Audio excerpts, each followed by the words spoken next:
પરંતુ જે રીતે દર વર્ષે થતું હતું એમાં થોડી સાદગી રહેશે, કારણ કે હમણાં જ આ દુઃખદ ઘટના બની છે. પરંતુ નાગરિકો ભગવાન જ્યારે રથમાં વિરાજમાન થઈને દર્શન આપવા માટે આવે છે, નાગરિકો ભગવાનનું સ્વાગત ભવ્યતાથી કરી શકે છે.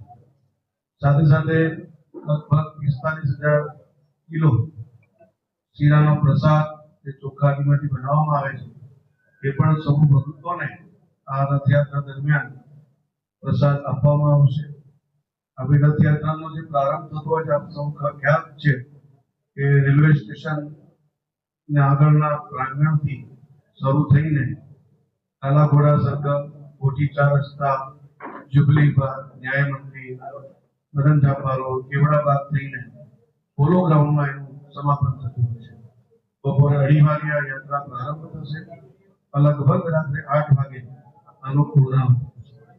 આ દિવસે ઇસ્કોન મંદિરની અંદર સાંજે 5 થી 7 એક મહાભંડારનું આયોજન પણ કરવામાં આવ્યું છે.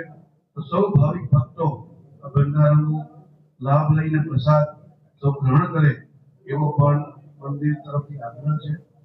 અને આ રથયાત્રા સુખ શાંતિથી થઈ જાય, સંપન્ન થાય એ પ્રકારે આયોજન થયું છે. એમાં સૌ નાગરિકોને પણ નમ્ર અપીલ છે કે આપણે શાંતિ રાખીને જ્યારે પણ રથયાત્રામાં ભગવાન આપણને આવી નજદીક આવે છે તો એના ભાવપૂર્વક દર્શન કરીએ અને ધન્યતા પ્રાપ્ત કરીએ.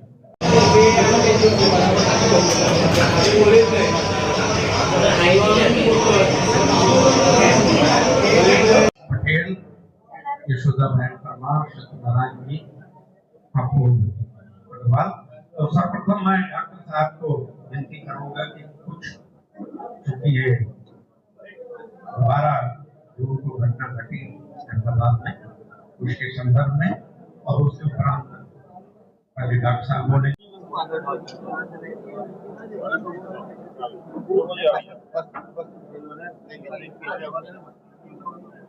स्वामी की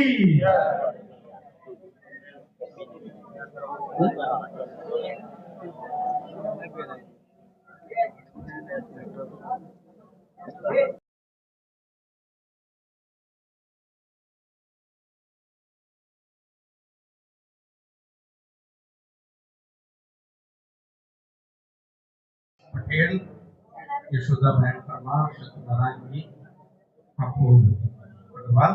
तो सर्वप्रथम मैं डॉक्टर साहब को विनती करूंगा कि कुछ चूंकि ये दोबारा जो घटना घटी अहमदाबाद में उसके संदर्भ में